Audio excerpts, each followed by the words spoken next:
So hello, my name's Rob and this is Cattle Rabbit Scale Model Studios, and in this video we are going to be taking a look at the brand new box set Necromunda Hive Secundus. Now, I love Necromunda, but it has fallen off my radar a little bit recently, so I was pleasantly surprised to receive this by Games Workshop as an early review copy, so big thanks to them.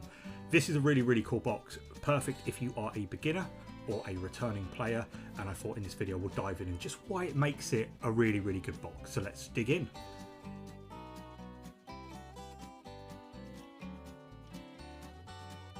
So as always, before we get started with the unboxing, like, subscribe, I'll leave any information in the description box below, links to social media and yeah. It all helps, but it's all appreciated as well. Now, let's actually start looking at the box itself, and I always like to talk about the artwork to begin with. We've got this lovely new Necromunda Hive Secundus logo. It's kind of got this lovely like greeny teal kind of vibe to it, and looking at the actual artwork, you can see here we've got the Vansar and the Spire Hunters facing off against the Malstrain Genestealers. Here's the actual artwork. I found it online and copied it into the video. It's a really cool piece with obviously the Vansar taking centre stage, but the Genestealers looking very ominous nonetheless. Flipping the box over and you can actually see we kind of get what's in this box. Now, at first it might seem that you don't get as much, but I don't necessarily think that's the case for this box. I will talk about price a little bit later. Price is subjective in my opinion, but I think looking at it here and seeing what you've actually got on the tabletop, it's quite good for what is packed into here. Obviously, you do get all your gangers, you get tokens, cards, templates, you get some scenery, you get a nice big rule book, you get just a lot of stuff.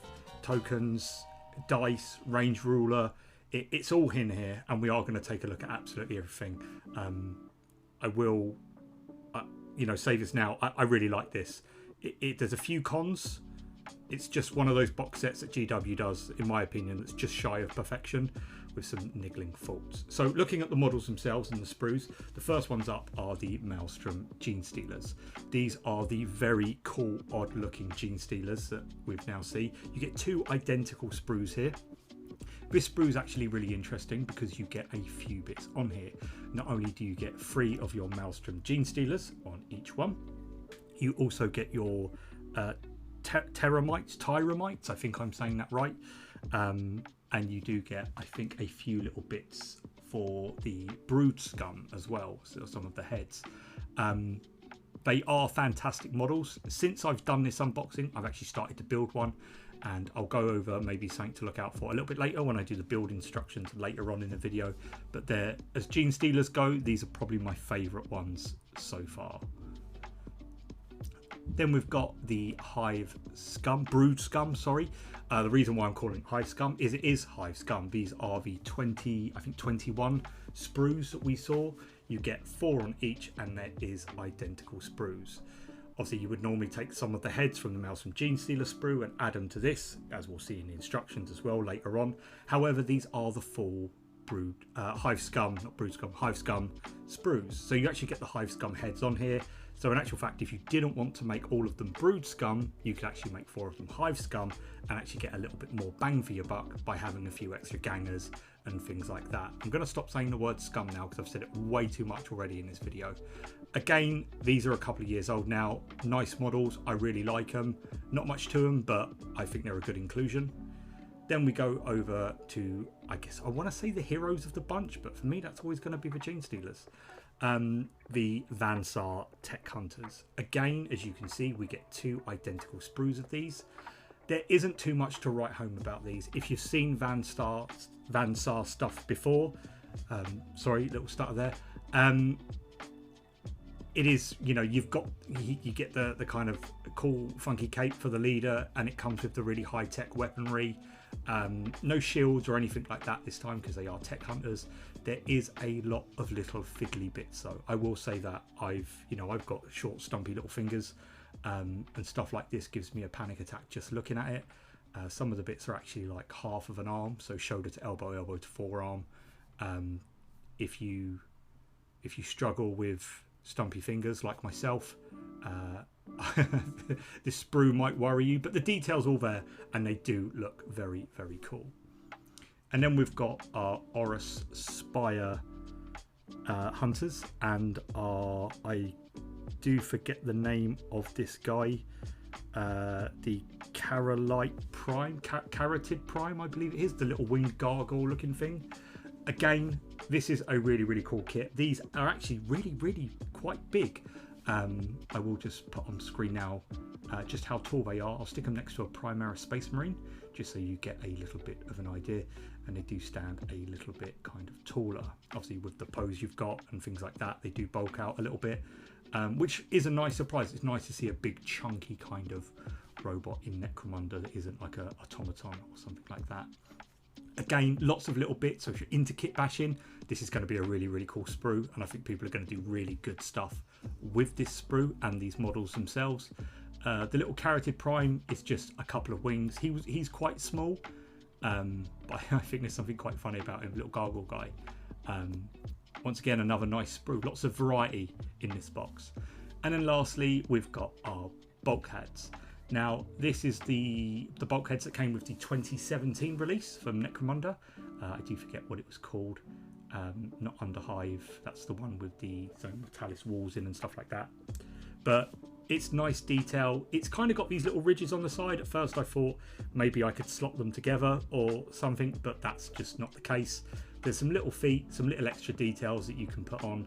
And obviously looking at like our doors, we've got a bulkhead door here and here. They're very cool. Good to see that this has made a return. Maybe I would have liked a bit more scenery, but you know, that's neither here nor there. Then we get our blast template and our flame template. Sorry, I'm all stutters today. I've got loads of these. If you play Necromunda or pretty much any kind of skirmishy game from Games Workshop, chances are you'll have these. I don't really even play games, and I've got about 3 of them. A big bag of Zone Mortalis Necromunda bases. Are they Mortalis? I don't know now. I think they're just Necromunda bases. Really cool. Good sculpt. If you use Necromunda, you'll get loads of these, or you'll have loads of these, but it's nice to see them in the bag. You do get flying stands. Unfortunately, these are the curved ones. They're a bit of a nightmare, which means sticking them on the Necromunda bases is a little bit difficult because they're not an even surface on all of them.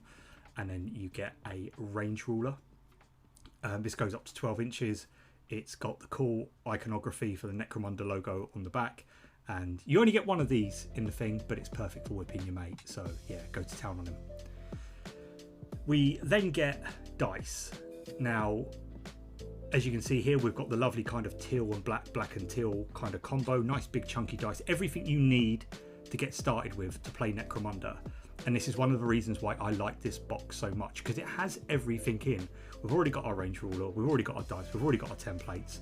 You know, we've got some cool models in there that we can kind of, you know, make a few more out of the box, and maybe it advertises too. But I think I love these little dice for these box sets. I wish Games Workshop would do more of them. Then you've got your cards. Now, in here you do get loot, territory, you get your Maelstrom, your blank fighter cards. The only thing I don't believe you get are any ones for vehicles, and obviously I struggle to put them back in the sleeve. You'll find some envelopes in the box that are sealed up with these cool kind of purity seals, and in here we've got a Hive Secundus reference sheet. You actually get 2 of these, so if you're learning to play with a mate for the first time, share them out, big win. You get all your tokens, enough, you know, that you'll probably need. And then you get your rulebook. This is a 176 page softback. I'm not going to go into this. However, if you would like me to, leave a comment below, or if there's anything you want to see. This book's got some lovely artwork, mind. Let me know in the comments below, and I'll set aside an evening and we'll go through it all together if people want me to. If not, I'm just going to skim through it. It's a lovely book. It's all kind of themed like to that greenie. The artwork in it, especially this Genestealer here, it's so good. I'm a sucker for the artwork, and it's just a really nice book. Kind of no fancy bells and whistles, it just does the job. Something you really want in Necromunda, easy to reference. Then we open up our second, and this is one of the only gripes I've got with this box set. We've got this kind of poster paper playmat.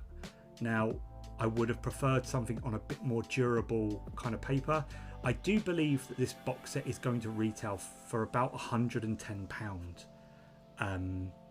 Now, for £110, it's only £50 less than what Scaventide was, and that had a hell of a lot more miniatures. I'm pretty sure you could have done a double-sided durable kind of playmat that was cardboard instead of this poster paper. It is to scale with these own Metallis tiles, but I don't know, it just feels like a bit of a minor gripe there that they kind of miss that out. You do get the fancy art card, and as you can see, there's some dinks on my art card here, so it has done its job. It's protected my sprues from my books and my books from my sprues. However, if you flip this over, it's no longer a boring Warhammer logo, it's what else you can get. This is the type of thing when I was a kid I would have loved looking at over and over again. So I'm really glad that they did this. You can see all the books, you know, all like the house books, all the extra kits. I really like this. This is the type of thing you're going to see, you know, years down the line and go, I remember having that. And then we're going to move on to our instructions. Now, as you can see here, or I do hope you can, every sprue is color coded and it tells you what bases to use on what. I like that, it simplifies things. This is a very beginner friendly rulebook, even for as complicated as some of the miniatures are. As you can see, it tells you, you know, what you need to put on what and what every sprue is. I think that's really good. I'm not, you know, I don't believe you should treat people like idiots, but if you're new to the hobby and you're looking to get into Necromunda and you're not sure what everything is, stuff like this is an actual godsend. Then we begin with our Malstrain Genestealers. Now, they get a couple of head options each. There are lots of spikes on these guys, so be careful with your thumbs. They hurt. Now, the arms, you're supposed to build 2 lots of 3. However, they're little pegs. So if you cut the pegs off, you actually expose the ball joint. You can interchange the arms on your Malstrain Genestealers quite easily. And then you've got your Terramites, which just go together in little halves. Nothing to kind of write about. On with the Brood Scum, as you can see here, it tells you to use the heads that are on the Malstrain Genestealer sprue. However, if you don't want to, you can just use the heads on there, make 4 Brood Scum and 4 Hive Scum, which is probably what I will do, as I don't have any Hive Scum, so I get a little bit more, you know. There's not much to these, you know, just pick which head you want on what body. A cool kit. I really like the Hive Scum in general, the way it looks. But there's nothing to write home about these. They go together very easily and they're very beginner friendly. If this is your first box of Necromunda, start with these models because you'll kind of get a feel from it. Then we move over to the Vansar. These are the Tech Hunters. Now, these aren't very modular at all in the slightest. In no means a bad thing, I think, especially if you're, you know, picking up Vansar for the first time or you're new to Necromunda. I know I keep saying that, but you're not overwhelmed with lots of choices. What gun's good, what isn't. You just build them as is and you play with them. And I think it takes that stress out of, did I do this right? I don't know what I'm doing. You know, in a way that's good. And hey, if you like these, chances are you're going to want to pick more up, in which case you will get the multi-part Vansar kit, which has a lot more options. Or build a few of them first, buy the kit, smash them together and kit bash and have a really unique Vansar gang. That's probably what I would do. Flipping them over, as you can see, there isn't, you know, there's no options for these guys whatsoever. It's a bit of a shame. However, again, I don't think that's a bad thing, as they will make up the bulk of the gang. And then obviously the Spire Tyrants. I keep saying, no, not Spire Tyrants. Why do I keep saying that? Spire Hunters. Sorry, I'm thinking of Walker. I got Walker on the brain. Always. Again, there's no options for these. You get to pick the head and you get to pick a choice of 3 weapons. You know, like it's a bolt gauntlet type thing that goes on his hands. That's it, really. That's all there is to these guys. Again, quite easy to do, but I would probably do these one at a time, not unclipping anything I didn't need and just kind of building them bit by bit, as these are probably one of the more complicated models in the box set. The second guy, same again, Spire Hunter, he gets a choice of gauntlets, and then the little cryptid guy, just you glue his wing on and a bit of his body and his job done. Really nice, easy instructions, easy to follow. Yes, there are some fiddly bits. Yes, there isn't a lot of modularity. I don't always believe that's a bad thing, but that kind of wraps up the box in general. So I just want to kind of go through like a pros and cons, and I try and avoid doing this because boxes like this are subjective. As I said, I think this box goes for £110. The pros are it's fantastic if you're looking to start Necromunda, or you're a returning player, or you're just looking at the new models and you want to bulk it out and you want to get a lot of bang for your buck. This is it. Cons, I do think personally it's probably just the wrong side of £100 for my liking. and I'm not a fan of the like the vinyl playmat type thing. It's just printed paper. It feels very cheap. Also, the flying stands, they need to just fix these. They need to just straight tubes that just slot in, you know, because they sit a bit wonky. There's nothing you can do about that really. Just, you know, find a proxy for them. I always ask myself this question: if Games Workshop hadn't provided this to me, would I have purchased this with my own money? And I think in this instance, absolutely 100% yes. Even if I do think the price is a little bit wrong, I probably would have picked it up, if not now, in a couple of weeks' time. But that's it. Let me know if you're picking this one up. Let me know your thoughts. I'm just going to say goodbye now. I know I've run over. The video's ending. If you're still here, thanks for that. I really appreciate it. Let me know if you're picking up this box and Necromunda. Yay, love it. Absolutely love it. But that's it from me in this one. I'll see you all next time. God bless and take care. Whew, that was a mouthful.